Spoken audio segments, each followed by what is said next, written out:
Welcome to tonight's coverage of the BTDY Racing League Chase for the BTDY Cup. There's no place like home here at the Kansas Speedway for race 1.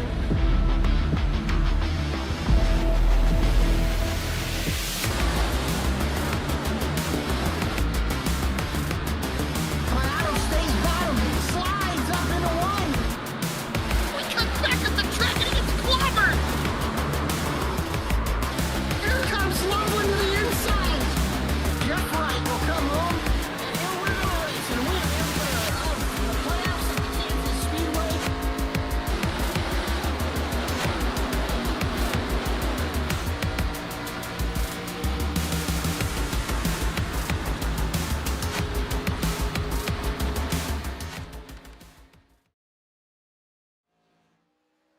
Good evening, race fans, and welcome to the state capital of Virginia, Richmond International Raceway, as we are live here this evening for race number 7 of the FloridaSkinDoctor.com BTDY Racing Series for tonight's VSPEED 150 here at Richmond.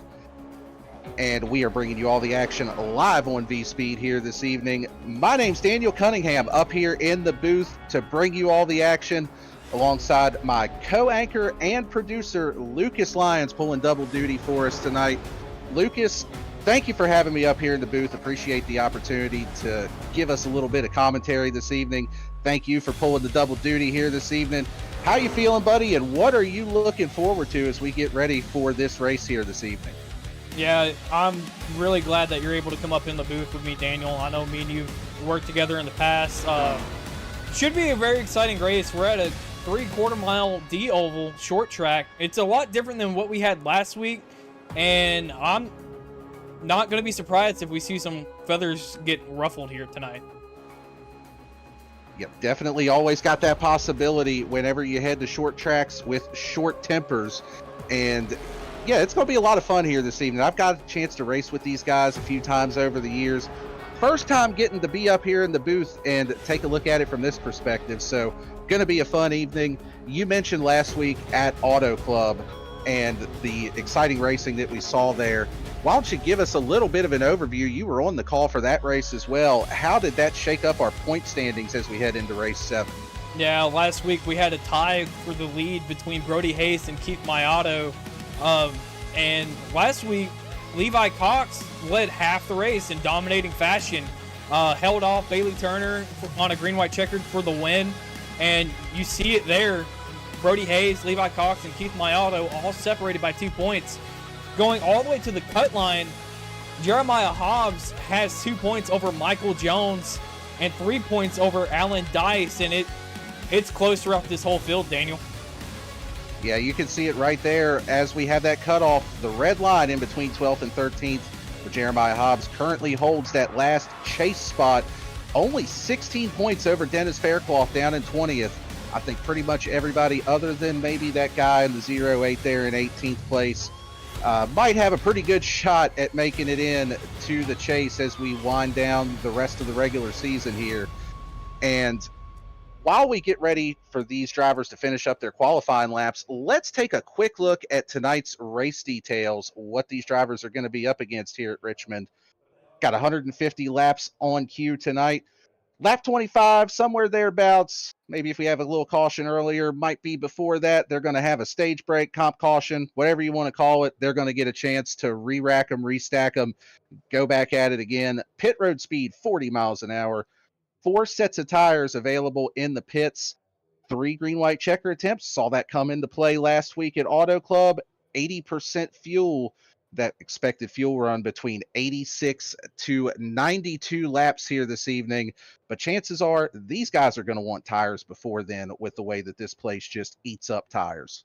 Yeah, this place definitely does eat up tires. If you're not too careful, you can definitely burn them off and just fall like a rock throughout the field. Last week we did see at Auto Club the drivers racing very aggressive to that lap 20 caution for Auto Club, 25 tonight, and they might run really aggressive in that first stage to get an understanding of what their tires are at and how hard they can push it. So I'm pretty excited to see how this race turns out, Daniel. Yeah, that's one really nice thing that I do like that this series does with that competition caution. You go into some of these other races, you kind of have to maybe play it a little bit safe. You don't know if or when that first caution may end up coming. So you got to do a little bit of tire saving. You got to do a little bit of managing. But 25 laps at Richmond, that's going to go by quick. And these guys are going to be able to just go all out and see what they've got. But that being said, we have wrapped up qualifying here this evening, and these drivers have set their fast laps, and it is time to bring you our starting grid for this evening's race. And starting on pole is going to be Keith Mayato in the number 36, throwing down the fastest lap of qualifying. Congrats to Keith on that P1 starting position. See if he can hold on to it as we take a look at the rest of tonight's starting grid for the VSPEED 150. Starting outside of Keith Mayato, last week's winner, Levi Cox in the 54. Take a look at row 2. We've got Noah Mikulski and Rhea Massey starting 3rd and 4th. Adam Baker, boss man here at VSPEED in the 47, starting in 5th, and Brody Hayes starting in 6th. Ryan Phillips starting in 7th in the 27, and Chris Samard starting in 8th. Rounding out our top 10, Jeremiah Hobbs and Cody Atkins in the 55. Starting right outside the top 10, we have Eric Hutton in the 88 starting 11th, and Jace Coley in the 65 starting 12th.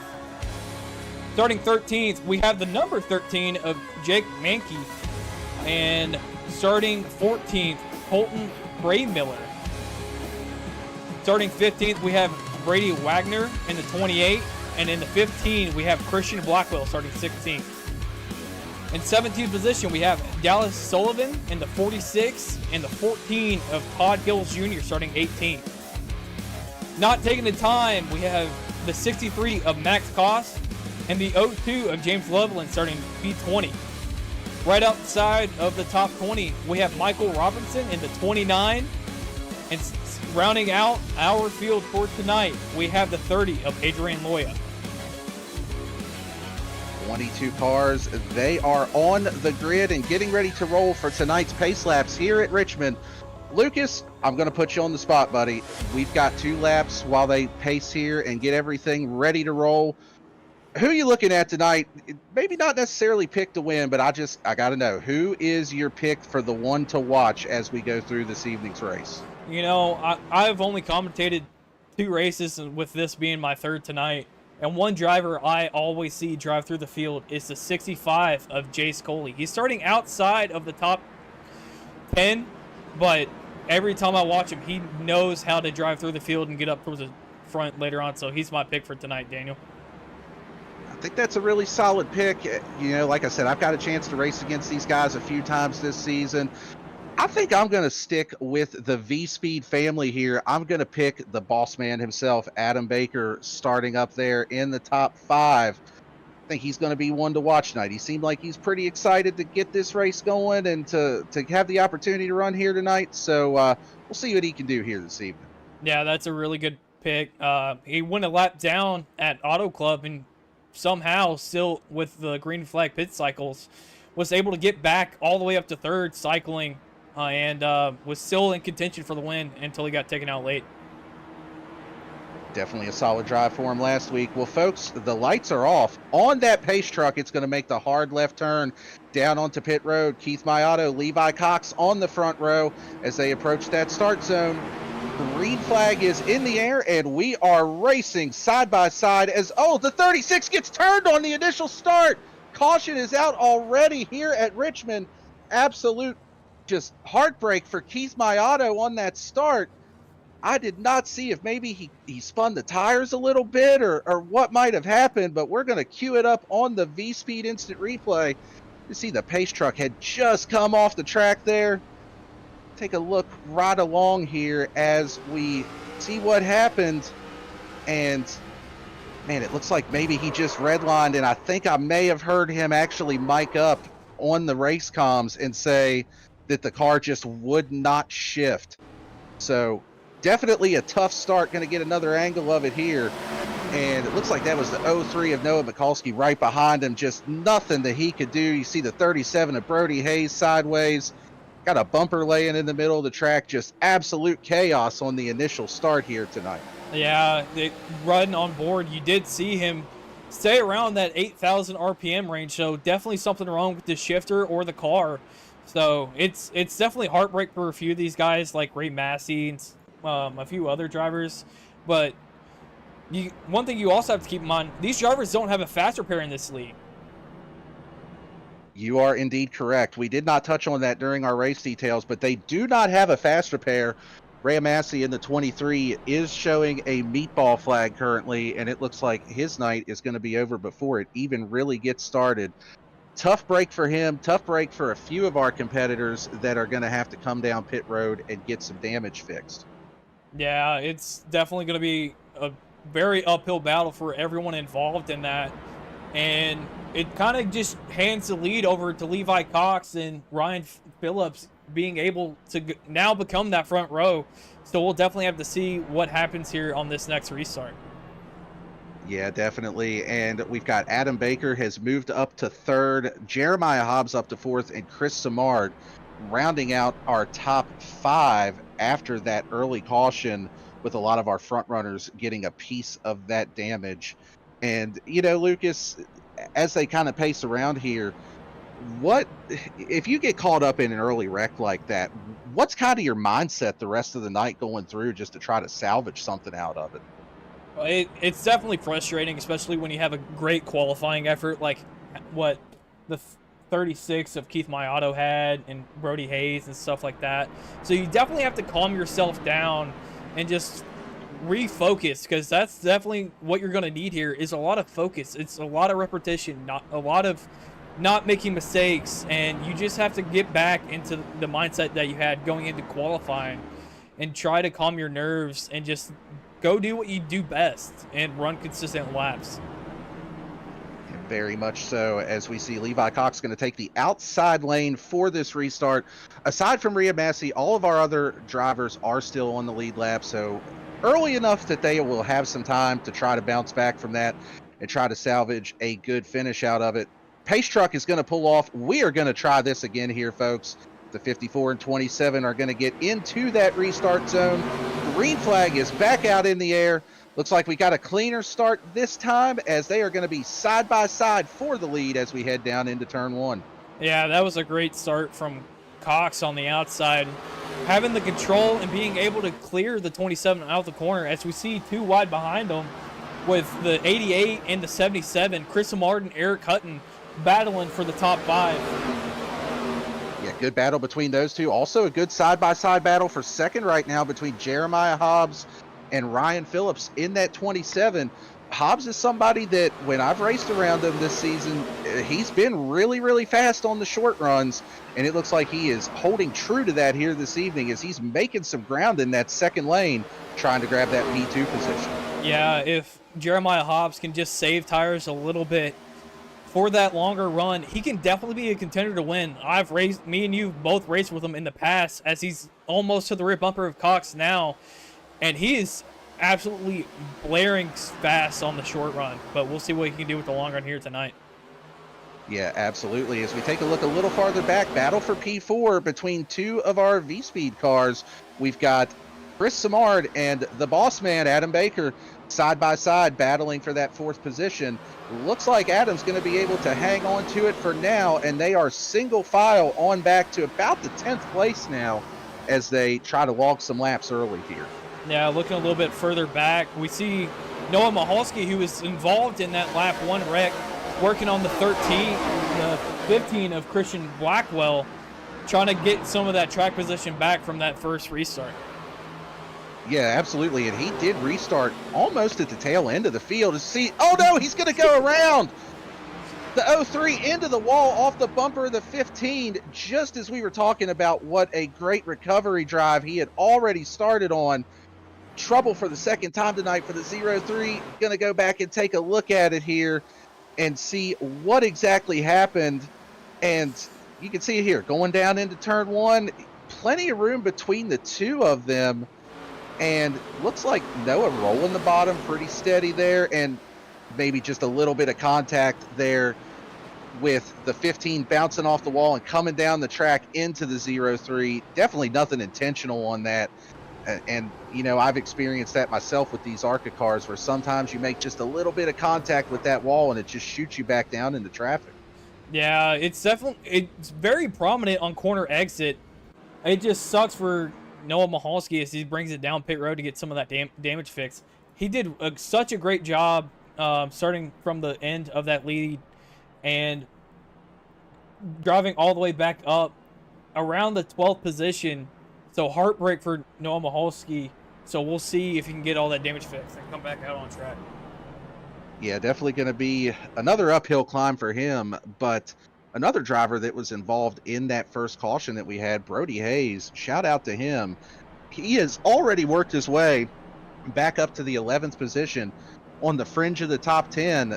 Good recovery, and it looks like, you know, despite that damage that he had, still some good speed in that 37 here. Yeah, I think he's just trying to get back into that mindset and be like, he's already has 2 wins on the season. He almost had 3 in a row before Levi Cox edged out the win over Bailey Turner at Auto Club. So we'll see how Brody Hayes is able to rally back here tonight. Yeah, definitely something to keep an eye on, as he's shown throughout the course of the season so far. Always one of the ones in contention and one of the ones to watch as we continue to pace here. So, Lucas, talk me through this a little bit here. We've had the 2 early cautions. We're only on lap 13, so we should still have, I believe, that competition caution at lap 30, or at lap 25 rather. At this point, are you just taking these next 10 laps once we go back green and say, I'm going full send and see what I can do here? Or given the little bit of chaos we've had earlier, are you going to try to play it conservative and just get to that comp caution?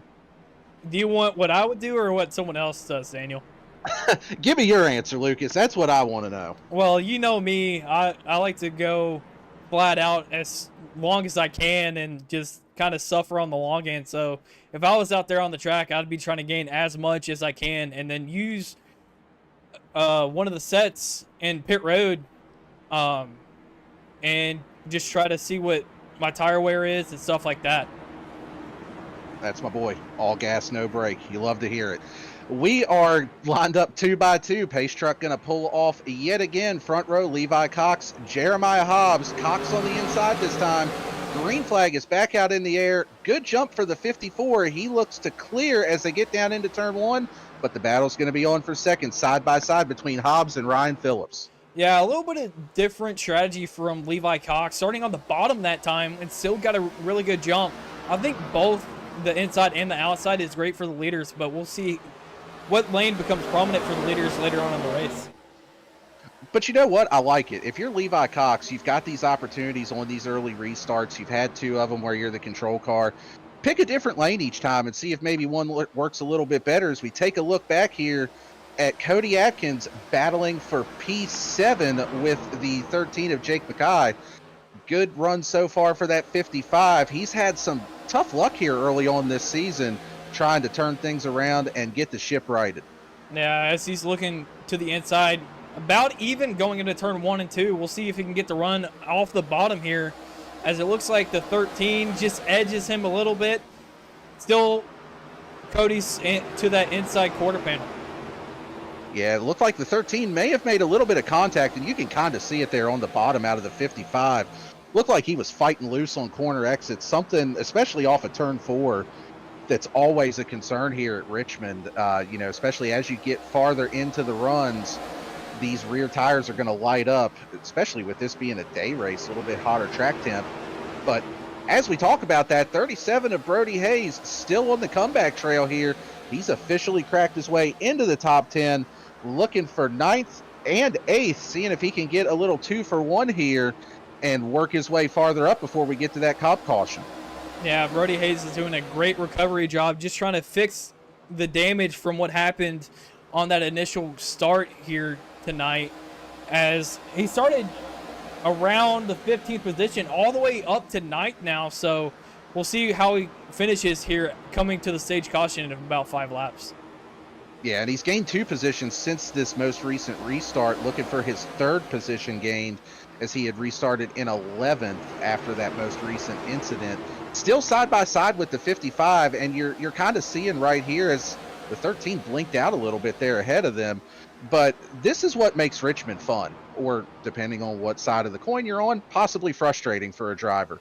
Both of the lanes are pretty even. You can make time on the bottom, you can make time on the top, but as you saw there, that top groove can get a little sketchy. So we saw both the 13 and the 55 make a little bit of contact with the wall off of 2. Yeah, if you're someone behind the 2 people battling, it is definitely frustrating because you absolutely have nowhere to go. But as the run goes on, the top kind of starts to die out a little bit and the bottom becomes more prominent as you see the 13 continuing hitting the wall on corner exit. So turn 2 seeming to be a real issue. Yeah, it definitely gets tight on that exit of 2. The 37, though, not having that issue right now. He is clear all the way up to 7th as he continues his bounce back. And he's already on the back bumper of Adam Baker, looking to the inside for 6th here, actually. Yeah, Brody Hayes is absolutely running through this back half of the field right now. It seems like he's a lot more controlled on corner exit than what most people are comfortable. Yeah, for sure. And if we take a look a little bit further back as these 2 are side by side, there is still a gaggle of cars right behind them, 2 by 2, including our pole sitter, Keith Mayato, making some ground back up. He did take the EOL on that first caution voluntarily, not just given out by the admins. But he did take that EOL, and he's worked his way back up as we've got caution out again. And this is going to be our lap 25 competition caution here at Richmond. Yeah, as Levi Cox was able to get that stage win there. I'm not too sure if they do points. Correct me if I'm wrong, Daniel, for the stage. But stage winner, Levi Cox. Yeah, I don't believe... technically, I don't think they call it a stage. I think it's just their competition caution. But no matter what you want to call it, how you want to look at it, Levi got there before anybody else and is showing some speed here early on this evening as he took the opportunity there with getting the lead with that early chaos. Yeah, every broadcast I have done, Levi Cox has shown tremendous speed no matter where we're at. As you see all the cars starting to dive down pit road to get either 4 fresh tires, or I think some drivers might take fuel only with the small amount of green flag laps that we've only done here tonight, Daniel. Yeah, it's going to be interesting to see if there is any split strategy here because you mentioned it. You know, we had the 3 cautions. We haven't really run a ton of green flag laps. That last run, 10 laps, was the longest one that we've had so far. So maybe some fuel only, maybe some 2 tires. I mean, Lucas, I know that you're a fan of 2 tires. And, you know, as we talk about that too, it looks like there is one driver that has not come down the pit road, and that is going to be Dallas Sullivan in the 46. It's got to be a little lonely out there if you're Dallas, hoping that maybe some other cars would have stayed out with you. But you know what? He's going to inherit the lead as we go back green here after this comp caution. You know, Daniel, I know it's an unpopular opinion, but I do actually like Dallas Sullivan's strategy here. We really haven't seen that much of fall off. And I do think Richmond is more of a track position race than a tire advantage race. So if he can keep the lead for just a handful of laps with how hard it is to pass here, it might work out really well for Dallas. Well, if there's one thing, I've kind of sort of been teammates with Dallas in a few of these series. And if there is one thing that I have learned, he is not afraid to roll the dice on strategy. I've seen this man stay out in one of the previous BTDY seasons and basically trap the majority of the field a lap down when he was going to be close on fuel. I think he had to save a little bit in that one. So Dallas not afraid to roll the dice, take a chance, and see if he can get some good fortune to break his way in these races. Yeah, we'll see. As it looks like he's going to start on the inside here, which I actually do kind of like that pick because it makes it really hard for Levi Cox to really judge when he's going to go. And if he's trying to see him out of his windshield, he's a little bit further back. And if he's not expecting Dallas Sullivan to go, Dallas can get a really good jump here. Yeah, you're absolutely right. It's a little bit easier if the leader does take the top lane to kind of keep them in your peripherals and keep an eye on them for that initial launch. So we will see how this plays out as the lights are off on the pace truck. They are 2 by 2, and the pace truck pulls off onto pit road. We are going to be back green with 120 laps to go here at Richmond. Green flag is in the air, and Dallas looks like may have spun the tires a little bit. He's going to be side by side with that 54 of Levi Cox as they head down into turn one. Yeah, that's just a few laps of green flag on the tires that he has now, as he's still getting a little bit loose out of turn two. Levi Cox is clear, as you see the 27 blink a little bit there. Let's see how these drivers try to navigate around Dallas here. Yeah, basically, if you're Dallas, it is a matter of survival right now, as he has got a pack of wolves behind him, all of these guys with the fresher tires. I think for his strategy to work out for him, he really needed at least a few friends out there to stay with him. As you can see, the 31 and the 37 of Jeremiah Hobbs and Brody Hayes look to the inside to take second and third away here. 27 of Ryan Phillips close behind. Yeah, Dallas just got shoved out to that top line, which on old tires you really don't want to be in, especially if the drivers behind them have fresher tires, as you've been seeing it. He's just dropping back like a rock as the 27 of Phillips passes him now, and maybe next corner you're going to see Eric Hunton to his inside. Yeah, Chris Samard up there in the high line behind Dallas, just looking for somewhere to go. Dallas goes really high, takes a big arc through 1 and 2 there. 27 is going to clear up in front of him. Eric Hutton now looking to try to get around as well. They are stacked up 2 by 2 behind Dallas after that. Yeah, that just shows the speed difference between fresh tires and older tires. As Eric Hutton's taking a small little peek to the inside, and he's there side by side off the corner exit. Hutton might have it going into turn 3, as Keith Mayato is right behind Eric in his tire trails, trying to get around Dallas as well. Yeah, Keith Mayato coming back from that early incident. He is looking to take 6th place away here from Dallas Sullivan. Good rebound for him so far. And we've got, I believe that is the 0-2 of James Loveland, who started out back tonight. Did not take a time in qualifying. He has worked his way up into the top 10. A lot of movers here early on with the some of the guys that started near the back. Looks like there may have been a little contact between the 0-2 and the 77 there. Yeah, as you see it on the ticker on the left side, Sullivan currently up 10 spots and Loveland up 12. Jeremiah Hobbs, someone that has been showing a lot of speed here early, up 7. Brody Hayes up 3. And as of right now, our biggest leader, Keith Mayato, who was our pole sitter, not being able to put it in gear on that initial start. Yeah, and you know what? It may say that Brody Hayes is only up 3 spots, but if we're giving out an award for most cars passed tonight, he's definitely got it so far, as we've got a battle for the lead brewing here, not just between 2 guys, but 3 guys. Jeremiah Hobbs, Levi Cox, Brody Hayes, all under a blanket. They are bumper to bumper as they head down into turn 1. Brody looking on the inside of that 31, trying to grab second spot as Jeremiah gets a little loose off of 2 there. Yeah, we got Brody Hayes on the inside, side by side with Jeremiah Hobbs, which is just allowing Levi Cox to pull away a little bit. So these drivers are definitely going to have to settle it out if they want a chance to run down Levi later on.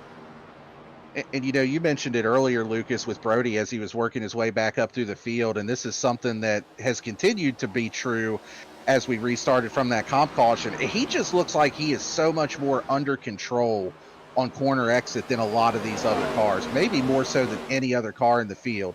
You know, we've seen it with guys kind of getting loose off of 4, getting loose off of 2, smacking the wall, but he's just keeping it just steady on that bottom line, wrapping that yellow, and I think that's going to play out really well for him on the long run as he clears for second. Yeah, that's definitely going to show in the later on, like you said. Keeping the rear tires under him, because that's one of the tires is that right rear that wears out first here. So just watch him be consistent, as we'll actually ride on board with Brody Hayes to see his throttle inputs and just how steady that wheel is going into the corner and how steady it is going off as well. Yeah, see, just a little bit of counter steer there on exit, but just he's not really swatting flies in there. He's not sawing on the wheel. He's just nice and steady with those inputs, wrapping that yellow line. He is putting a ton of pressure on that 54 of Levi Cox right now. Maybe just a little bit faster, but not yet time to push the issue too much as we are only 42 laps into this race this evening. And something too that we haven't really touched on is they do run a little bit of a modified setup in this series from the iRacing sets, just to try to free the cars up a little bit, make them a little bit racier. But with doing that, it definitely benefits some of these guys that are smoother on their inputs and able to keep that right rear in control. Yeah, every broadcast I've done so far here at BTDY, Brody Hayes has been one of the drivers I definitely keep my eye on later on in the run. He just seems to keep the car underneath them the longest, and the tires as well, as it looks like Brody Hayes is looking to the inside of Levi Cox in turn 3, as we'll see he just slots in line coming out turn 4. But he is definitely probably one of the fastest cars on track right now, Daniel. Yeah, that last lap, he was about half a tenth faster than Levi Cox, and he had a little gap there, took a peek to the inside. If it's a little bit later in the race, might not have been quite as giving right there, but using a lot of patience here early, a little bit of give and take, letting these two guys just race it out amongst themselves. As we take a little bit farther look back here, just notice Keith Mayato in the 36 back up into the top 5 as he cleared Eric Hutton there. The comeback drive is still on for the 36, and a good one it's been so far. He's going to look for more. It's going to the inside of Ryan Phillips for 4th. Yeah, Keith Mayato is another one of the drivers I keep my eye on as the run develops. Keeping the tires under him really well, just like his teammate Brody Hayes. As Brody Hayes actually got around Levi Cox that last lap. Yeah, he did. He was able to take the lead and has pulled out to a little bit of a gap here already. It pulled out to about 0.3 of a second, as you see on our scoring pylon. So, battle for the lead, change for the lead. Brody Hayes to P1, and he is looking to set sail on the rest of this field here this evening. Yeah, going back to Keith Mayato, now to the inside of Phillips, entering turn 3, side by side with Eric Hutton, right behind Mayato and his tire tracks. Coming out of the corner, still side by side, Daniel. Yep, good side-by-side battle here for that 4th spot, excuse me. Keith looking to try to make that ground back up. He's another one, just seems like he's nice and steady on that inside line. And if he did have any damage from that earlier wreck, they've either fixed it all or it's not making any difference. He has been able to pass a ton of cars and work his way back up here. Yeah, he's definitely been doing a really good job with that. And it just surprises me how well he's able to get back into that rhythm that he had in qualifying, that mindset, that mentality of just going out there and running consistent laps. Because this is honestly one of the tracks, Daniel, that I would rather race the track than race the racers around me.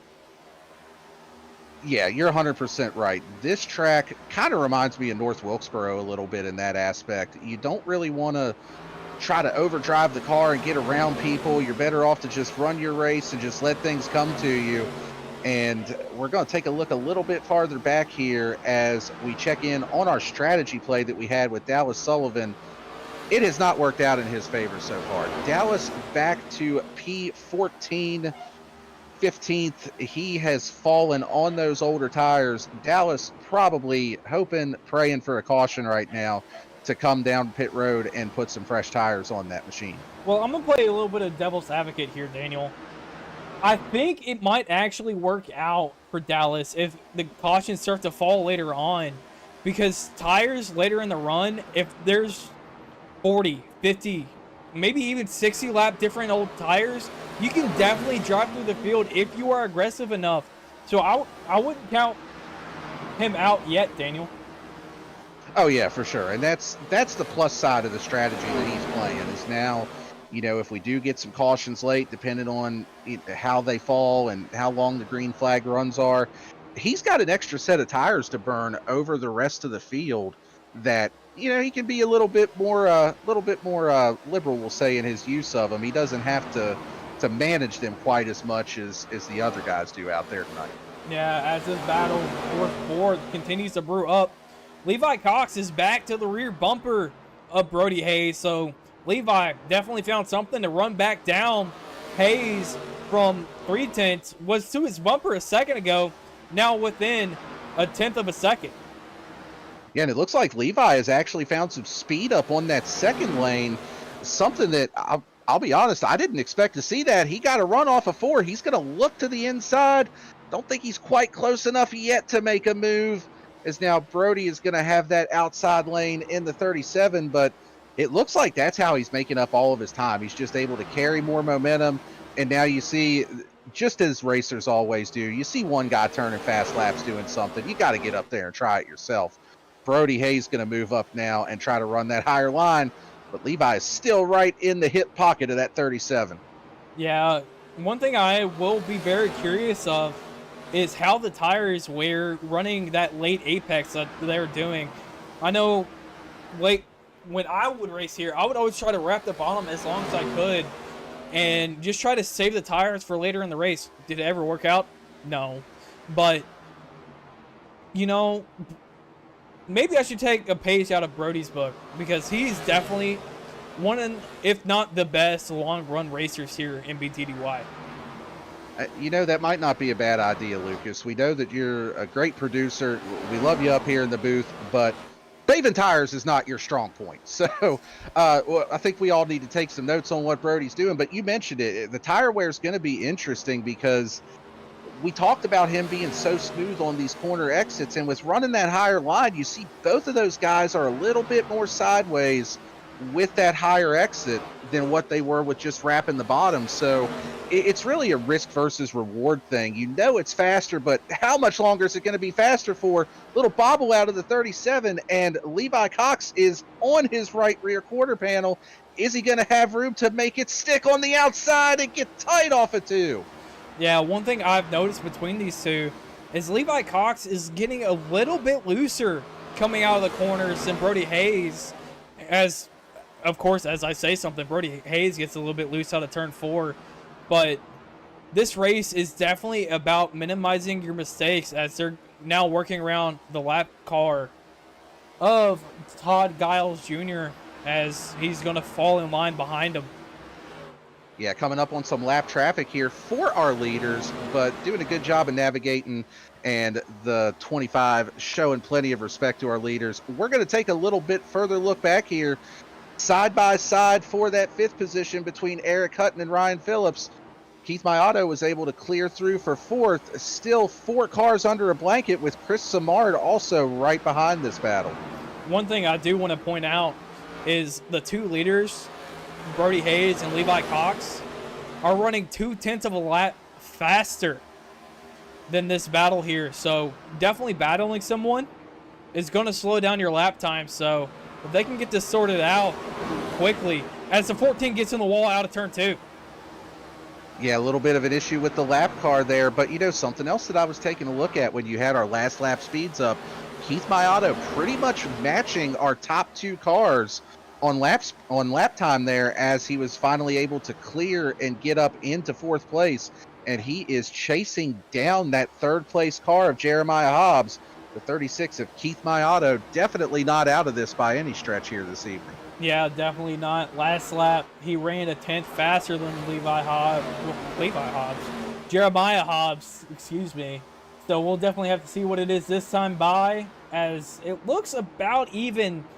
Jeremiah Hobbs running about half a tenth faster than Keith Mayato, but at these short tracks, half a tenth is still a good margin. Yeah, it's definitely a lot when you're talking about the short tracks, the quicker lap times. Something else that I'm just taking a look at here, we are just under halfway through this fuel run, and actually looks like we got a battle for the lead, so I will hold that thought as we go to the side-by-side battle coming up on a lap car. Brody Hayes able to maintain the position for now, but Levi right on his back bumper as they come back to the start-finish line here. These two just keep going at it, and they're pulling away from our 3rd place runner, Jeremiah Hobbs, in the process. It's really impressive, the battle that they've been able to put on so far here. Yeah, that last lap they were a tenth slower than both Jeremiah Hobbs and Keith Mayato and even Eric Hutton and Ryan Phillips, but they've consistently ran faster, whether it's a tenth, 2/10 than Jeremiah Hobbs. As I say it, they were a tenth faster than everyone behind them. As Levi Cox looking to the outside, Brody Hayes gets loose. Oh, out of Levi turn two. sideways. Good save out of the 54. He had that thing cranked off of the turn. Sideways, tried to get to the right rear of Brody Hayes and just get that run. Tried to keep him from clearing. Brody loose off of 4. These two are just trading blows back and forth. Levi to the inside. He's going to slide up the track, not quite able to clear. Brody is going to keep the lead off of turn 2. Yeah, this is absolutely great stuff for the for the lead, excuse me, if I could speak. You know, every broadcast that I've done over here, these two always seem to rise to the top. And it's always amazing seeing these two run side by side, run each other down, and race each other cleanly. I know at Atlanta, old Atlanta, Levi Cox, Brody Hayes, and the 03 of Noah Maholsky battled it out for the lead on that last lap, and Brody Hayes was able to get around Levi Cox as Levi actually ran out of fuel as they're side by side in turn 1 and 2. Yeah, these two have been glued to each other. You can see them both loose off of turn 2 there. But yeah, they have always, so far this season, they have raced each other clean. Even saw a few opportunities here so far in this race where they could have made contact, they could have banged doors, but doing whatever they can to just give each other just enough space. As it looks like Levi Cox is, I mean, he's just sideways off of every turn right now. He is giving it everything he's got to try to get up there to that 37 and retake this lead. Yeah, he might have burnt his right rear just a little bit too much, which is causing him to get more loose than Brody Hayes. We hit on it earlier. Brody Hayes just being consistent going into the corner, as of course he drives 2 lanes up off the bottom, and just keeping it under him throughout this whole entire run. Yeah, absolutely. You see Brody moving up, trying to find some grip anywhere he can find it, but that's going to let the 54 get close to him, but just not quite able to keep that momentum. But something I was getting ready to touch on before we got back to this battle as we approach the halfway point of the race here in Richmond tonight is the lap time fall off. We've talked about tire fall off. We've talked about this track being abrasive on tires. Right now, they are running about a second a lap slower than their fastest laps of the race. You're in a window where, yeah, you can make it on fuel to the end from here. All these guys are going to have at least one more pit stop tonight. If it goes green, they'll have one, depending on how the cautions fall. So see a little contact from, I believe that was Brody Hayes, our leader, off of 2. But Lucas, if you're running this race, you know how big the tire fall off is. You know it's a little bit difficult to pass, as we've seen. What are you thinking on tire strategy? Do you go for the undercut and risk it with possibly going a lap down if a caution comes out, or are you trying to run this long and have that tire advantage at the end? It's definitely a flip of a coin here, Daniel, because on one side of the story, you come down, you get fresh tires, and you're running that second of a lap faster as you were hitting on. But the downside of it is you're definitely going 1 lap down. You might even go 2 laps down, and if there's a caution in that cycle, you're hopeless. You can't do anything. You're going to be stuck 2 laps down. You're going to have to get the wave around the lucky dog and do whatever you can, and then you're going to be the back end of the strategy. On the other hand, if you stay out, as we see Eric Hutton get a little bit loose, if you stay out way too long, praying for a caution and it never comes, you're going to end up going a lap down. Just under green by how fast these fresh tires would be. And then if you come down, you're going 3 laps down, maybe even 4. So it's definitely a flip of the coin. I'm not too sure what strategy I would pick just yet. We saw a bunch of cautions here in the beginning with the Sage and the initial, so it's definitely going to be interesting to see what strategy these drivers pick and how it plays out. Yeah, definitely curious to see. And I think once we start to see one car hit pit road, think it might just open the floodgates for others as we continue to watch this battle for fourth between Keith Mayato and Eric Hutton. But crew chief, you never quite gave me an answer. If you're out there, what are you doing? Are you coming early, or are you going to try to hope for a caution? Well, if I'm out on track right now, my tires are probably gone. So I'd probably be coming down right now and just pray that it goes green, and hope that maybe 2 stops is faster than just doing one pit stop.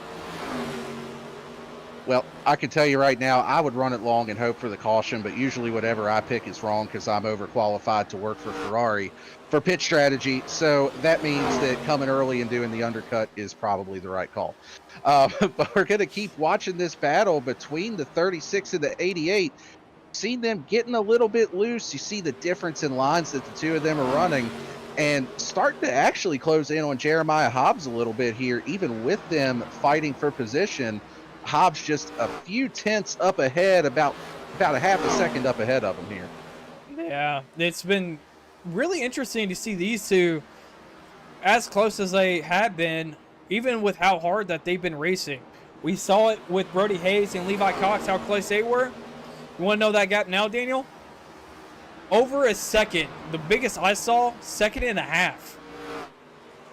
Yeah, Brody is definitely starting to pull away from Levi Cox here as we head a little bit deeper into this tire run. And I think it comes back to what we've been touching on throughout the broadcast. Just even though we did see Brody start to move around a little bit as Levi put more pressure on him, and we saw him start to run that higher line, getting a little bit looser, he's just done such a great job of keeping that car underneath of him on exit, and currently the only driver on track in the 2350s for lap time. Everybody else running 6s, 7s, and 8s at this point. So not only pulling away from the second place driver, but the fastest car on track right now. Yeah, Brody Hayes is, as I've said time and time again, he is absolutely phenomenal with saving tires, and it's definitely showing here as the gap just continues to grow between first and second. Yes, it does. Going to take a look a little bit further back. We do have a battle for position between Michael Robinson and Chris Samard. Michael Robinson making it look easy there as he takes the 8th place from Chris Samard. And Michael, another one of those drivers that did not take a lap time. He actually started back in the 21st position, and we do have green flag pit stop starting. We just talked about it. Our first taker is going to be the driver that was running P2, Levi Cox. He has hit pit road, and now the question becomes, if you're Brody Hayes, do you come this lap, do you cover, or are you content to say, I was faster on the long run, get out there and get the lead, I will be able to chase you back down, as we see Keith Mayato closing in on Jeremiah Hobbs in the 31 here as we get into this fuel run. You know, with the lead that Brody Hayes had, I would say run it 1 to 2 laps longer than Levi Cox.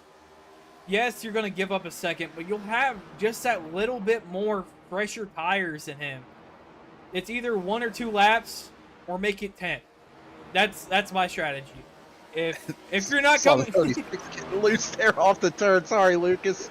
You're good. That's my strategy. If I'm not coming down 1 or 2 laps after, it's going to be 10 or more laps as we continue to see Keith Mayato and Jeremiah Hobbs race for this second position.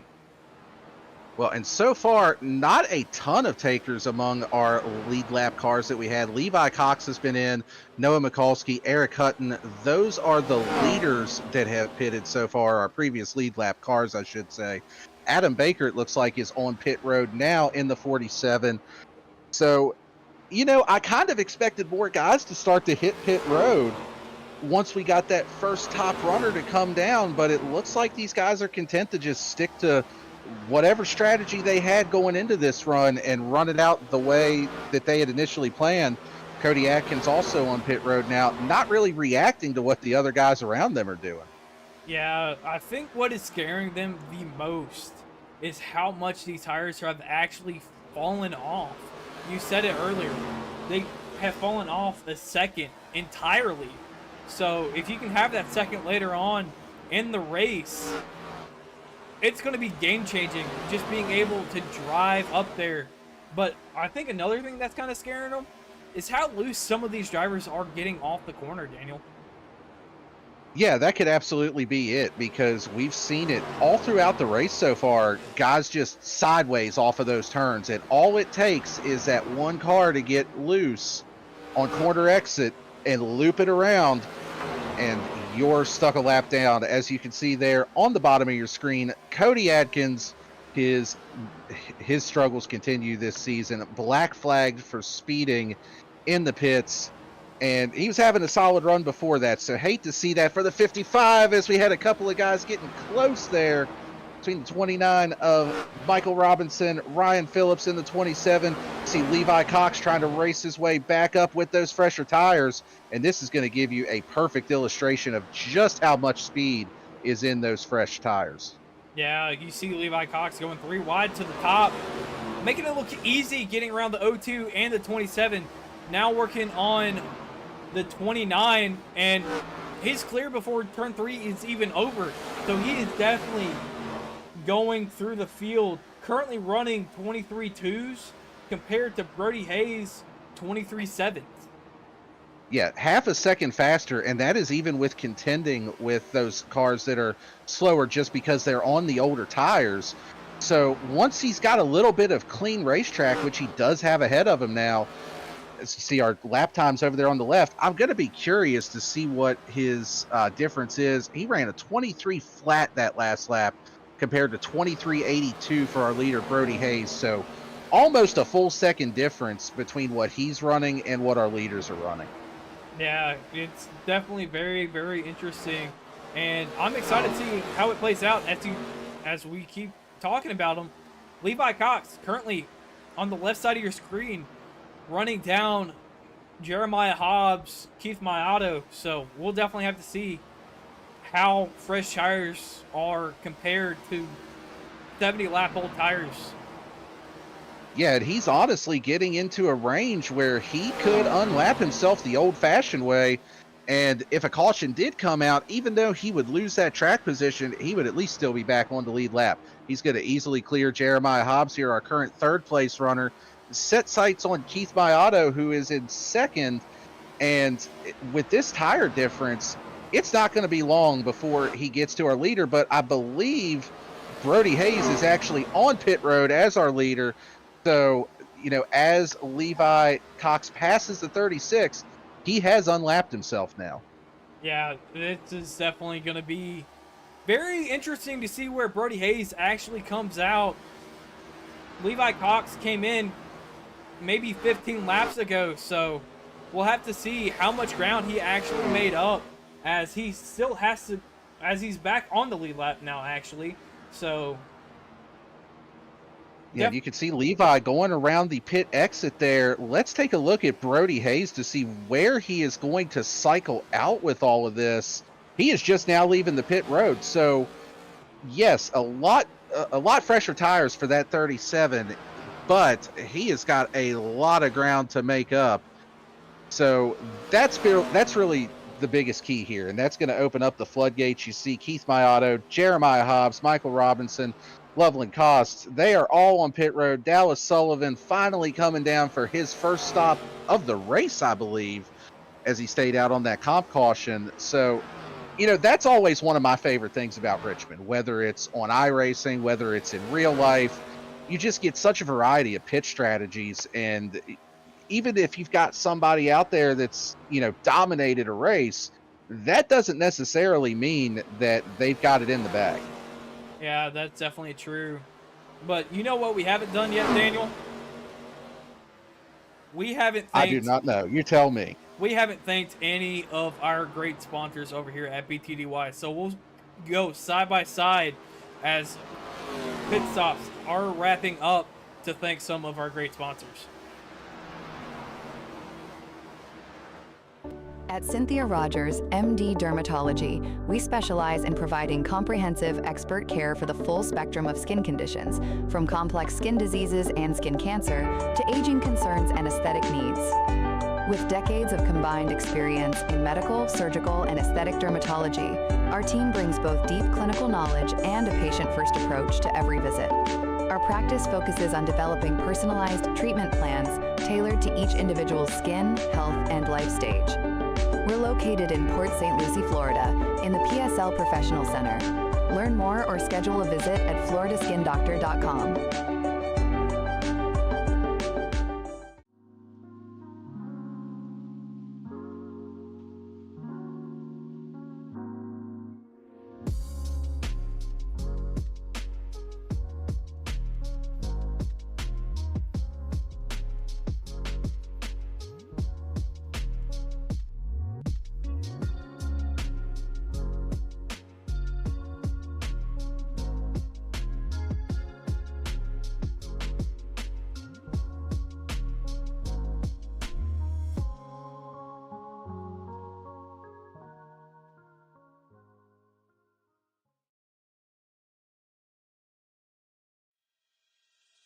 We've been around since 1946, originated as a scrapyard and evolved into a full-on steel service center, buying and selling new steel products of light fabrication, such as cutting, shearing, bending, threading. We also run a wholesale pipe, valve, and fitting plumbing division, as well as a retail showroom outlet.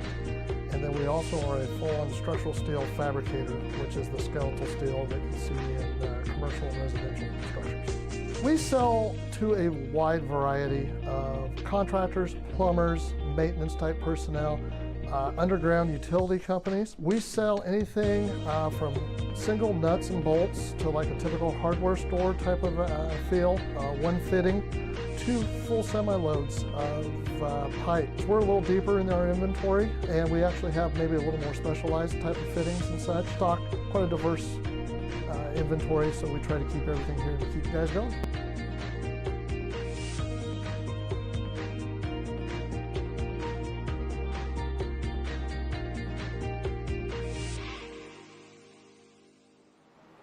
Backed by 70 Well, thank you again to our great sponsors that support this series, Below the Double Yellow Racing League, and we appreciate their continued support.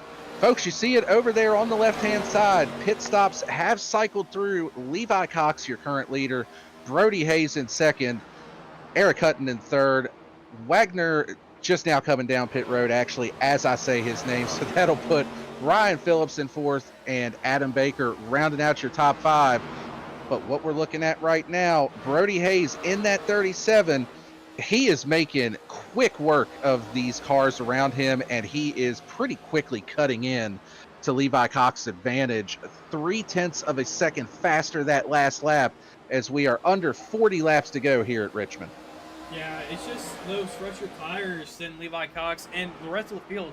Brody Hayes kind of waiting a little bit longer than what most other drivers are actually doing on track. So currently Brody Hayes is running about 0.3 of a second faster than Levi Cox, again getting around a few lap traffic and racing for position. So this should shape up to a good one, Daniel. Yeah, it's going to be a good battle. You can see he's got the lead down under a second and a half now, and he has 13 lap fresher tires than Levi Cox. And, you know, this is really what we spent a lot of time talking about before the pit cycle started. When do you pit? How long do you wait? That's the big question here at Richmond. And one thing, even though we talked about the tire fall off, it seemed like they kind of plateaued right around that 1 second mark. So I'm curious to see, as it was almost 0.4 of a second that last lap, about 3.5 between our top two. I'm curious to see, can Brody Hayes maintain that advantage throughout the duration of this tire run as we get down to the home stretch here? Well, I'll tell you what I would do, Daniel. If it plateaus around 1 second, I'm giving the tires all the beans I absolutely can. If I know it's going to plateau around that 1 second, and try to get up there as fast as I can. But don't take my word for it. I'm not good at long run speed. Brody Hayes, he's one of the best over here, and he's showing me while I'm up here in the booth and not on track. Brody has definitely been the long run driver to watch tonight. Down under a half a second now. He is just taking big chunks out of this lead. It's another 2/10 faster that last lap. He has got the 54 of Levi Cox in his sights. We're going to ride along here with him. You can see the difference in lines. Levi up there searching right along the wall. They are going to be just about side by side off of 4. And Lucas, I don't know how much that 54 has got in reserve to try to hold off Brody Hayes, but if he's got anything left in the tank, now's the time to turn it loose. Yeah, if he has anything, he better either pray to baby Jesus right now or let it loose, because Brody Hayes is there now within 2/10 of a second. And Daniel, we hit on it earlier. Richmond is a track position race. As you see, Brody Hayes goes up to the top to try to get that run and maybe try to do a switchback going down to turn 3. We'll see if he does it this time, as it looks like he's just going to follow in his tire track. So definitely going to be interesting. Yeah, just following behind him right now. This the closest battle that we've got on track, and it is for the lead. Brody Hayes looking to the inside of the 54. He is there. He's got a quarter on him. See if he could keep that momentum, but Levi Cox able to pull just a little bit off of turn 2. Yeah, we've seen these drivers duke it out earlier in the race, side by side, coming out of turn 4. It definitely hasn't changed. The only thing that has changed, the laps on their tires. As you hit on earlier, Levi Cox, 13 laps older tires than Brody Hayes, so we'll have to see how 13 laps for Brody Hayes plays to his advantage, as he's looking to the inside of Levi Cox, still side by side coming out turn 4. And this is really just giving me flashbacks to earlier in the race. You could see Levi earlier when he was the one that was trying to defend. He was up there on that top groove. He was, giving it everything he had up there. Brody just so patient on the bottom, looking back to the inside. He's going to slide up. Not quite contact, giving each other a little bit of room, but Brody definitely sliding up in the middle of the turn. They are going to be side by side as they get down into turn 1. Can Brody finish this pass and clear? He's not quite there. Levi still hanging on the outside. Yeah, that top side still working out really, really well for Levi Cox, being able to hold off Brody Hayes. My question now is, how long does Brody Hayes play nice until he gives the good old bump and run to Levi Cox and pray that he can get away as he's running in his tire track going into turn 1 and 2? He knows he's faster. He's looking at that 54 driving on the ragged edge. He knows that if he could just get that spotter clear, that he's going to be able to set sail. I think he's still got a little bit of time before you start thinking about the bumper, but you never know what you're going to see here at Richmond. We've seen it in real life between teammates with Kyle Busch and Carl Edwards here, so you can never quite rule anything out at these tracks. Yeah, we also saw it go wrong between Kyle Busch and Dale Earnhardt. I know Kyle Busch is one of your favorite drivers, and I like to poke a little bit fun about him taking out the most popular driver and getting booed for it. I was at that race wearing Kyle Busch gear, and that was not a fun race to try to leave. I'm just going to go ahead and leave it at that. That is a story for another day. Definitely not one that is PG friendly for the rest of the family. So we'll go ahead and skip the rest of that story as we can take a look at this battle for the lead. Closing down on getting close to 20 laps to go here. You can see the 54 just giving it everything he's got. Brody Hayes right on the back bumper. He's going to look to the outside and try to get a little bit of momentum down the back straightaway. I think Brody Hayes is starting to think about it. As you see him get closer and closer to that rear bumper entering the corner, Levi Cox running all the way up towards the wall, try to get a good run out of turn 4, and Brody Hayes is still there. And I think it's going to be really, really hard for Levi Cox to shake Brody Hayes. You can see Brody is right there. He is breathing down the neck of Levi Cox, close enough that he could almost just reach out and touch the back bumper of that 54 car. I'm with you, Lucas. How much longer does he give it before it maybe starts to get a little physical, a little contact? This is probably the closest that Brody has been as they get down into turn 1. Is he going to be able to make it stick? They're going to touch this time. A little bit of door banging between our two leaders here. Yeah, this is some great stuff. Starting to get a little bit more physical than we saw a few laps ago. door banging in turn 1 and 2. We'll see if they door bang coming out 3 and 4, leaving just enough room for Levi Cox up at the top. Brody Hayes starting to fall back just a little bit than he was last lap. Door banging again going in turn 1 and 2. Oh yeah, this is the battle for the win, the battle for the lead. They're both sideways off the turns. They touch again. More contact between our leaders. Levi Cox is going to keep that lead for now. Brody Hayes going to look back to the inside as they get inside of 20 to go. These guys are giving it everything they've got. We've already seen it get physical. How much more do you think they got, Lucas? Not much longer. I think Brody Hayes is to that, all right, I've had enough of these games, and just give him a small little bump to let him know that he's there, whether it's on the door, the rear bumper, as he's almost to the rear bumper in turns 3 and 4. Still running that top line to see if he can get the run. If I was Brody Hayes, I mean, I'm not on track, so what I do on track is a little bit different than what I'd say in the booth. I'd start sending it in a little bit deeper each time going into turns 1 and turn 3, as he's almost sniffing that rear bumper exiting turn 4. Lucas, I've seen you take out the team owner for a race win before, so I know what you would have done. Maybe not by now, but I know what's in the back of your mind. I can't say that I've ever seen Brody Hayes do that, but he is back on the inside of that 30 of the 54, but you can see it just a little wiggle there off of 2, not quite able to stay alongside him. They are searching around for grip. They're struggling with the tires. They are 33 and 46 laps into this run, respectively, on their tires.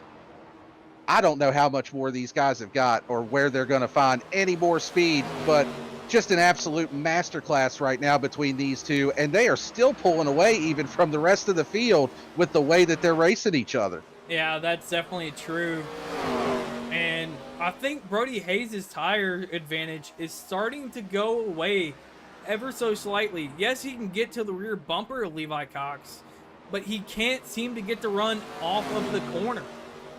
And that is what he's definitely going to need, is a good run out of the corner and a great, hard, aggressive entry into either turn 1 or 2. Well, turn 1 or 3 to get around Levi.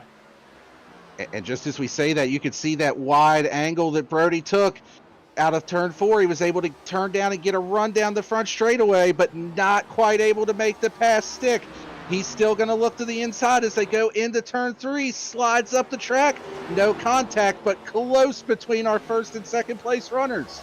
Yeah, one thing I do also want to point out, this is the most uncontrolled we have seen Brody Hayes. He's absolutely pushing that 37 for all it's worth, getting loose out of turns 3 and 4 time and time again as they're door banging, going to turn 3, sends Levi up the track, and guess who has the lead now? The 37, who has 13 lap pressure tires in Levi Cox. So we'll definitely have to see if those 13 lap pressure tires is enough to pull away from Levi. Levi's still right there. You know he's got to be thinking about that contact that was made as they went for the lead. Levi down to the bottom. He's going to see if he can make a move stick here on Brody. He is still right behind him. Brody pulls a little bit on him down the straightaway, out to about 0.3 of a second lead. We'll see if Levi's got anything left for him, if he can cool those tires down and get back up there to him. Yeah, it's definitely going to be hard for Levi to get those tires cooled down and have enough time to run back down Brody Hayes. Last lap, Brody Hayes was a 10th faster than Levi. Those fresh tires still proving dividends for Brody Hayes. And this time by half a 10th faster. So we'll have to see if Brody Hayes can still get a good enough gap from Levi Cox to have a good enough bumper going into that last lap, so Levi can't give him the good old bump and run. Yeah, if I'm Brody Hayes, that is my entire mindset right now. I want to get out of Dodge, and I want to make sure that that 54 car is not within bump and run distance. We've seen it get physical. We saw the contact on the pass for the lead. Personally, I don't see anything wrong with it. It's easy for me to say that up here in the booth. I think that was just hard racing, getting down near 10 to go for the lead.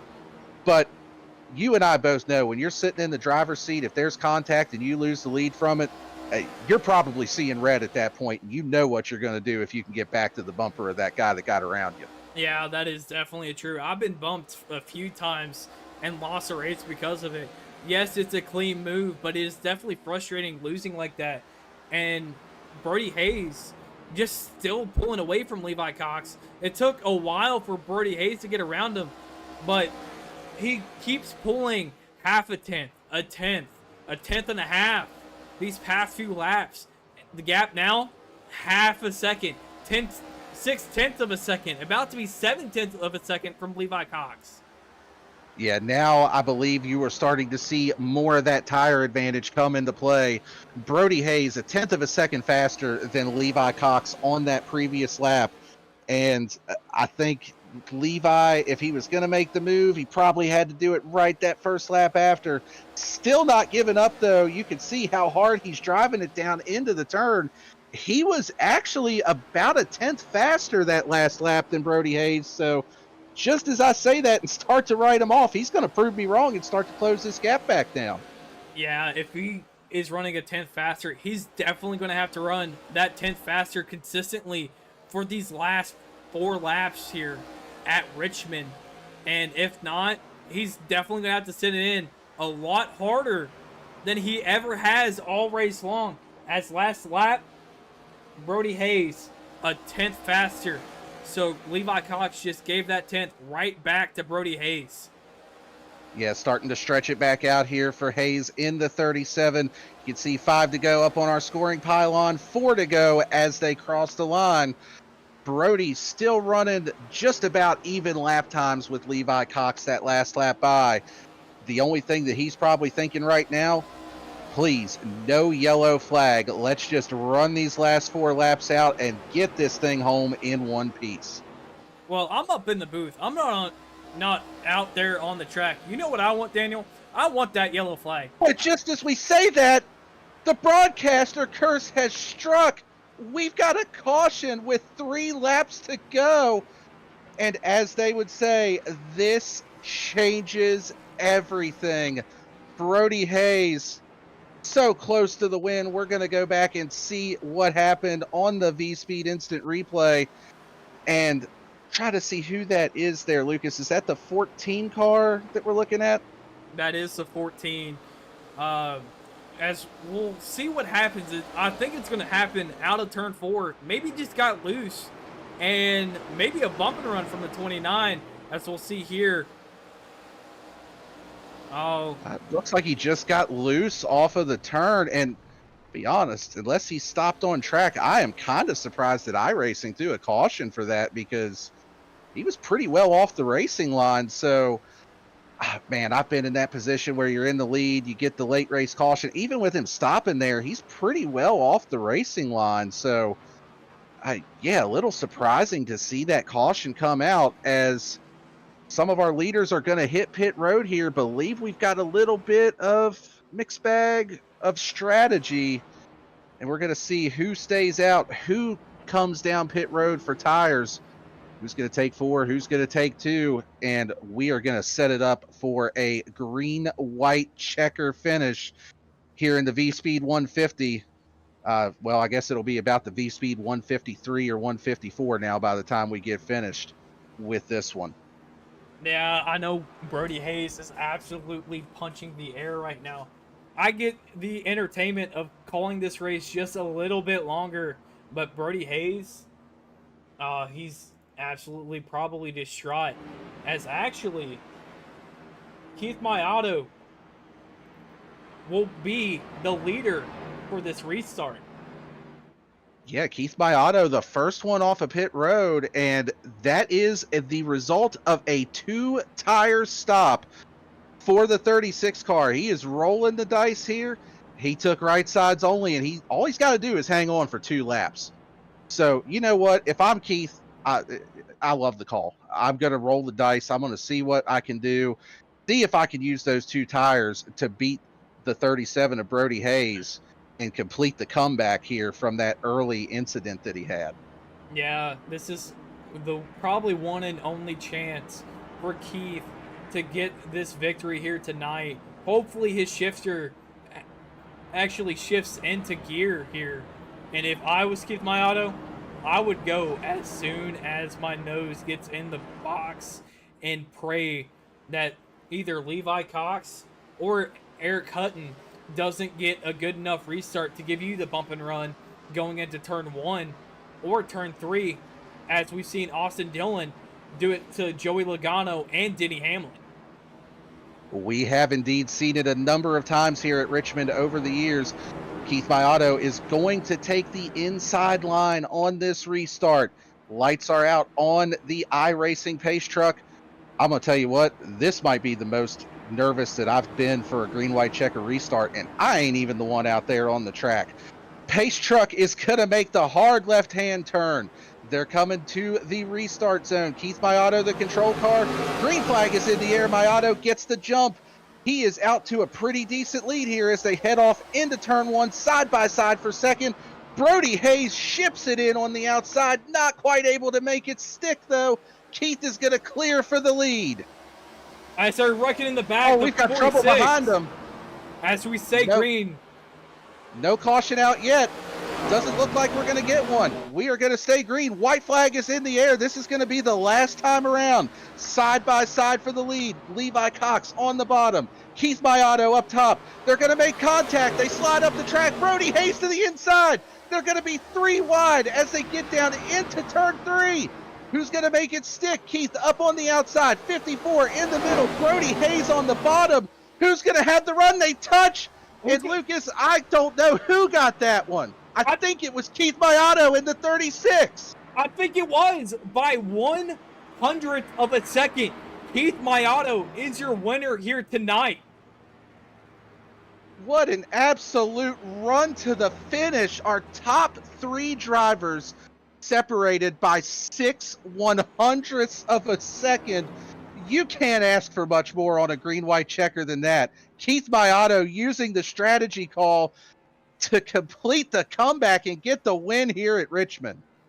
Daniel, I'm going to steal a quote from an actual NASCAR broadcast. Have you ever? No, I've never. That was absolutely amazing out of our top 3. I know Brody Hayes has got to be absolutely heartbroken over that one, but man, what an absolute just barn burner of a finish that we got to see there between our top 3 as we saw Keith burning it down there on the front straightaway. How about we go back and try to watch that one more time to see how close that is. Here's the restart here, Daniel. And as you hit on when the restart actually happened, I didn't think that was a good enough jump for Keith Mayato. I really didn't either. I thought that I didn't think he got out far enough. I thought he had to maximize that. Right about here, I thought for sure that one of those guys behind him would be able to clear, and it was really a 3-horse race. Saw Eric Hutton get loose there coming to the white flag. I can't even really believe what I just saw with that. Just a power move to the bottom there from Brody Hayes, 3 wide into the turn. And I mean, Keith giving all the room in the world up on that top groove. I thought for sure Levi had him cleared. Contact between Brody and Levi. And I don't know if we can get a freeze frame on those cars as they cross the line or not, but man, that you can't get much closer than that between your top 2 or even your top 3 as they race back to the checkered flag. Sadly, I don't think we can, Daniel. But just how close that was, I think that's the price of admission here tonight. Yeah, I'm glad you invited me up in the booth for that one. That was absolutely crazy between our top 3 and just a wild finish here at Richmond. As we've seen so many times in real life, iRacing just imitates it, and just a wild finish there. Yeah, it definitely was. That's as close as I can probably get here tonight, Daniel. Just look at how close that actually is. Yeah, that is just wild. That is just wild how close those 3 are. As you see, Brody did a fantastic job hanging on for 3rd after that contact there coming to the line. I feel for him. I really do feel for Brody. It was his race to lose. The 37 was in control, and just an absolute heartbreaker of a way to bring it home in P3 tonight. Yeah. But what a comeback from Keith. Starting on pole, have that shifting issue early in the race, and just being able to use that tire strategy late on that green white checkered, and being able to hold on to only win by 100th. Yeah, just a brilliant call on his part to be able to hang on to that. Well, folks, we are going to take one short commercial break as we wait for our top three to get here for the post-race interviews, and then we'll bring you our full finishing results right here on VSPEED. We will be right back with you. At Cynthia Rogers, MD Dermatology, we specialize in providing comprehensive expert care for the full spectrum of skin conditions, from complex skin diseases and skin cancer to aging concerns and aesthetic needs. With decades of combined experience in medical, surgical, and aesthetic dermatology, our team brings both deep clinical knowledge and a patient-first approach to every visit. Our practice focuses on developing personalized treatment plans tailored to each individual's skin, health, and life stage. We're located in Port St. Lucie, Florida, in the PSL Professional Center. Learn more or schedule a visit at floridaskindoctor.com.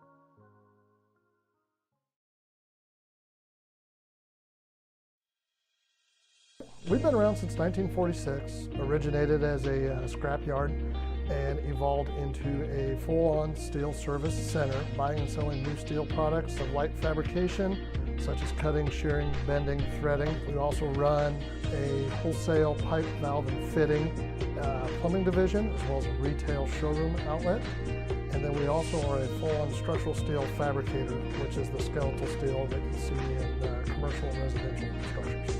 We sell to a wide variety of contractors, plumbers, maintenance type personnel, underground utility companies. We sell anything from single nuts and bolts to like a typical hardware store type of feel, one fitting, to full semi-loads of pipes. We're a little deeper in our inventory, and we actually have maybe a little more specialized type of fittings and such. Stock quite a diverse inventory, so we try to keep everything here to keep you guys going.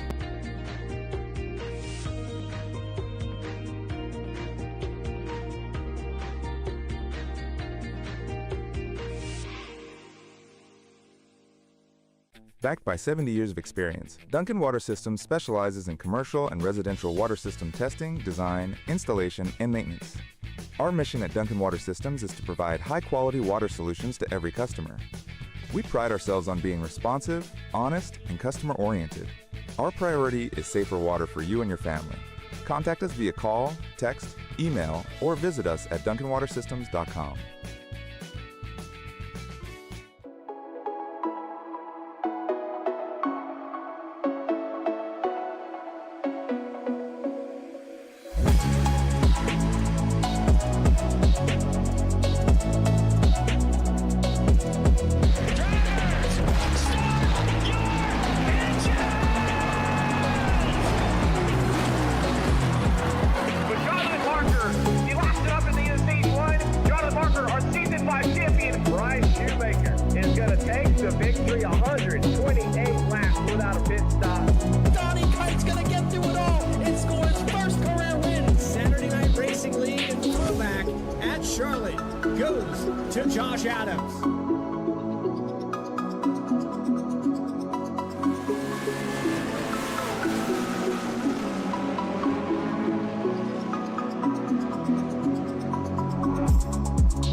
Well, welcome back, race fans, to virtual Richmond International Raceway at the VSPEED 150, where we just saw an absolutely amazing race and amazing finish for the win on a green-white checker. Before we bring our top three finishers up for some post-race interviews, we are going to give you a full rundown of the finishing order here this evening. Keith Mayato coming home with the win. It says started first, finished first, but man, what an eventful race for him. Levi Cox coming home second, Brody Hayes in third, Eric Hutton fourth, Jeremiah Hobbs rounding out your top five, James Loveland finishing sixth, Chris Samard in seventh, Ryan Phillips coming home in eighth, Michael Robinson in ninth, my pre-race pick, Adam Baker, the boss man here at V-Speed, rounding out our top 10 finishers. Let's take a look back through the rest of the field. Jace Cully coming home 11th. Jake Mackay coming home 12th. Dallas Sullivan 13th. Cody Atkins recovering from that speeding penalty to finish 14th. Noah Mikulski finishing 15th. Max Cost 16th. Bobby Wagner finishing in 17th. In 18th, we've got Charles Blackwell. We've got Frey Miller in 17th. Giles in 20th. I think I messed up the numbers a little bit there, but that's all right. You all see the race results. I'm still jacked up from that finish we had. Adrian Loya finishing in 21st, and with the early retirement, rounding out our field, Rhea Massey in 22nd. So, wow, what an absolutely amazing finish that we saw here. We're going to bring up our top three podium finishers to tell us about it. We're going to start with our third place finisher, Brody Hayes. Standing by with Brody here. Hey, this is Daniel and Lucas up in the booth. Brody, you got us? Yes, sir. Well, first of all, I feel for you, man. That was your race to win. You had it in hand. You did everything you needed to do before that late race caution came out. What was going through your mind as you geared up for that final restart, knowing that you had lost control with Keith taking the two tires, and what was your mindset on trying to get back around him there? Yeah, I was pretty upset. I'm still pretty upset. I was just kind of regroup and see if I couldn't just, send it and hope for the best. New tires just don't fire off on the top, and you can't run that third lane like I was running until late in the run. So I needed to be on the bottom there, and Levi capitalized. He had the bottom, and I just did what I could off of 2 to send it 3 wide into 3, and I didn't want to use anyone up. I wanted the 3 of us to race for it, and off of 4, he kind of held his line right there in the middle, and I was not trying to scrub speed, and I just drove into his door and spun myself out and finished third. But yeah, frustrating to say the least. That one's going to sting for a while.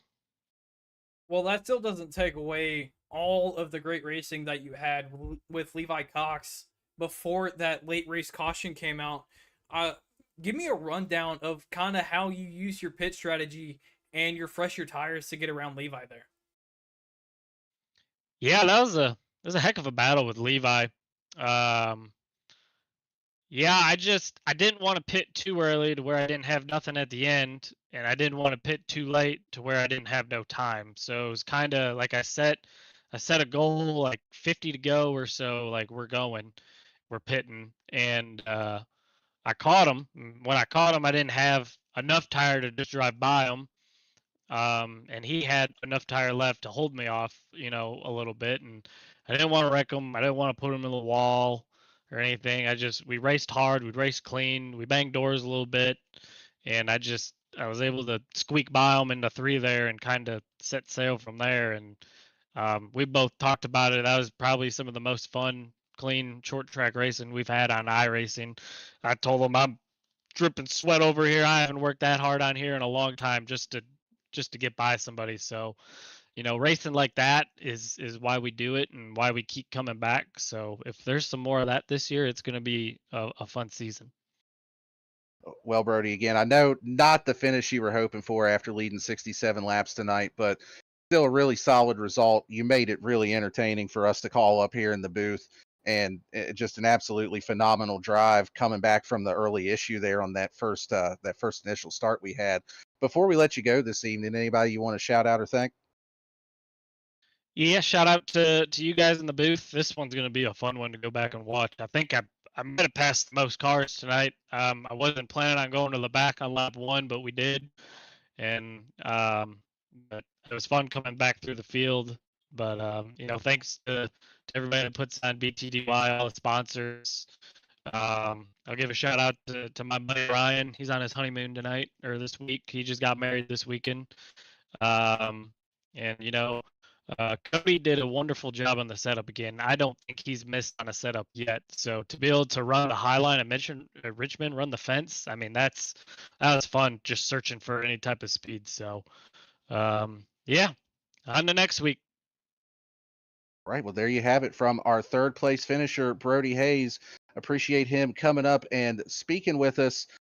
Going to get a word with our second place finisher now, Levi Cox. Standing by with him. Levi, this is Daniel and Lucas up in the booth. You got a copy on us? Yes, sir. Well, man, I kind of asked this same question to Brody, but I think I'm going to ask it to you too. First off, I mean, just absolutely phenomenal racing. All three of y'all up there at the end made it really fun for us to call. What was going through your mind there after that final green flag cycle once Brody got to you with all the side-by-side racing, a little bit of door banging, some short track racing? What was that like from your perspective in the driver's seat? That was a blast.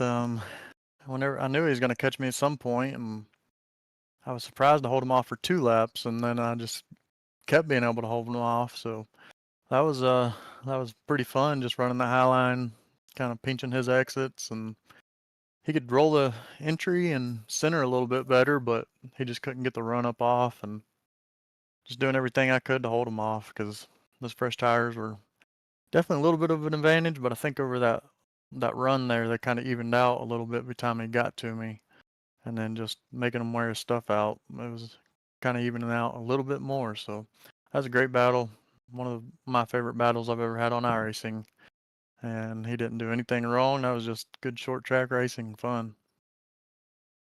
So, what was your thoughts with that late green white checkered as you kind of saw Brody Hayes pull away from you, and with 3 laps to go, that caution came out, and to see Keith Mayato only take right side tires, like, what was your thoughts going into that restart and how you might be able to get the win? Well, I was kind of sad for Brody because he did come up there and earn that one. Just a silly caution there late, but yeah, just threw 4 on there. Probably should have threw 2 on there. These ARCA cars, for whatever reason, especially at tight tracks, you can throw 2 on and kind of help you turn and do what it needs to do for a couple laps. And I don't think Keith got off to the greatest start, and he left the bottom open, which kind of surprised me. So took it, and then 3 wide coming off 2 for the white. So I knew I had to stay on Brody's door, and I thought the race was going to be between Brody and I, but Keith had that high line going and made a little contact with Brody there, and I think that's what caused me to give it to Keith there. I thought I'd won it coming across the line until I seen the relative, and sure enough, Keith got it. So congrats to him. Well, I'll be honest, Levi. I couldn't tell who won it at first when y'all crossed the line. I thought you had it too at first, and then our scoring updated and it showed Keith as the winner. So real quick before we get to your shout outs and who all you want to thank with this one, I got to ask, did it go through your mind before that final restart that you might try to pull a little bump and run on someone if the opportunity presented itself? Yeah, I wouldn't mind using it on old Brody just to rough him up just a little bit.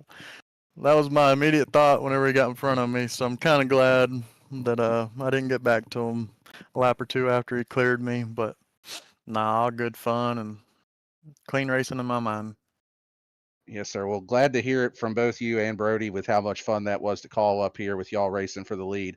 Before we let you go tonight, Levi, anybody you want to shout out or thank?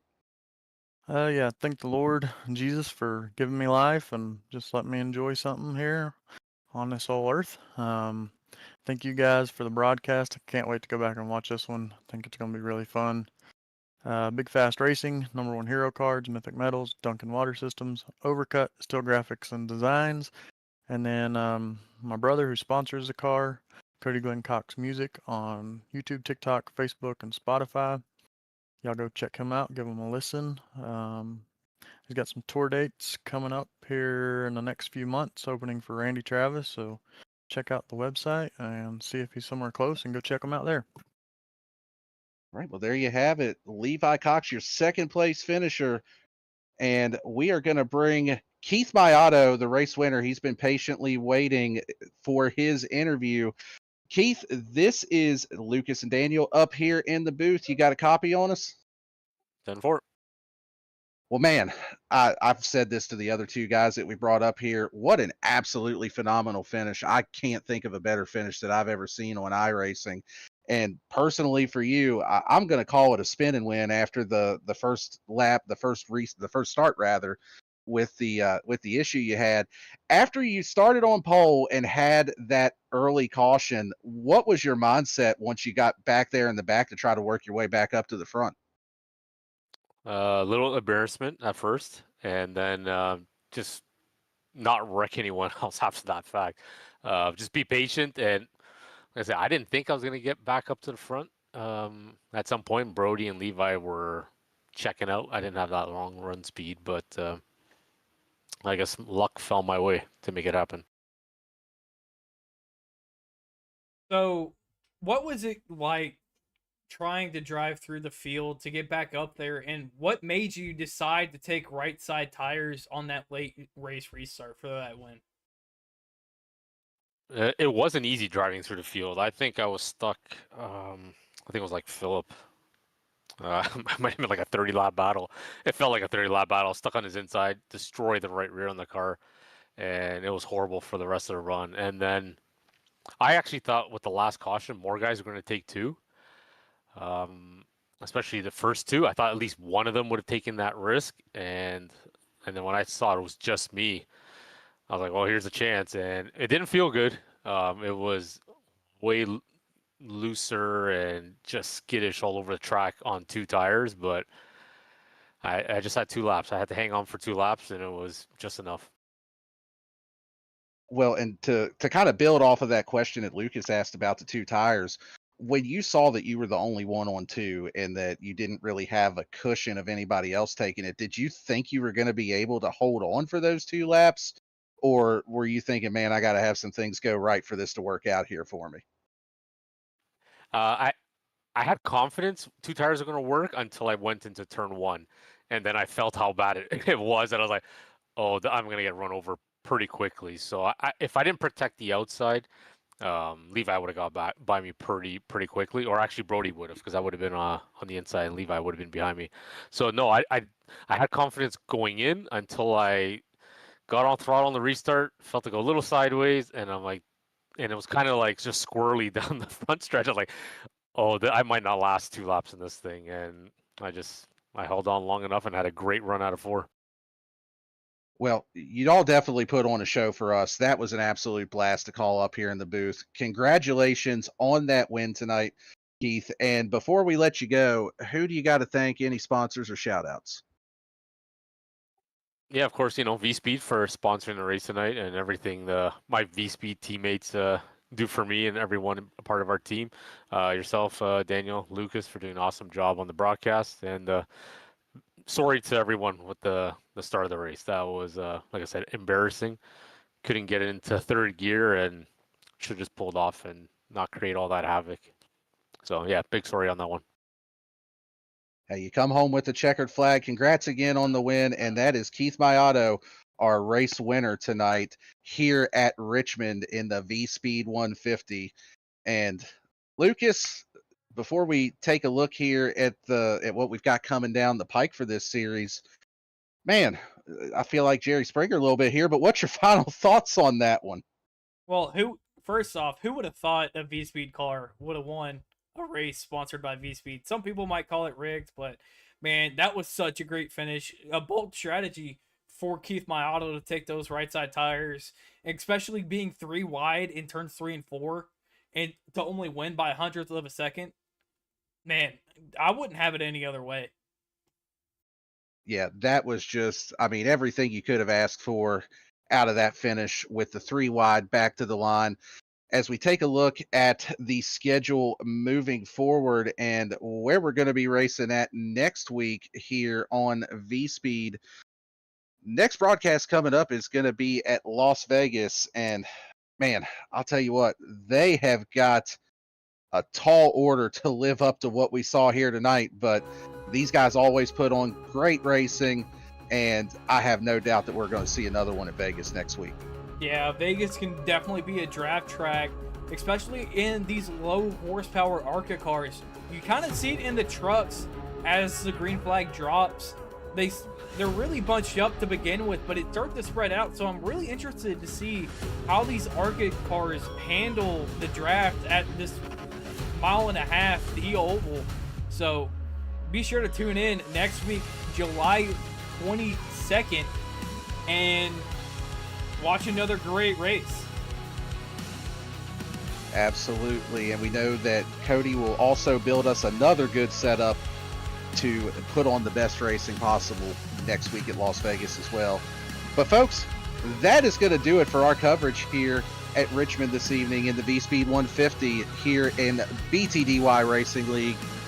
For all the admins over here at BTDY, for Adam Baker and Bradley Cooper at VSPEED, our producer Lucas Lyons, and also co-commentator Lucas Lyons tonight, I'm Daniel Cunningham on behalf of VSPEED saying good night, God bless, thank you for tuning in, and make sure to catch us next week as we head to Las Vegas.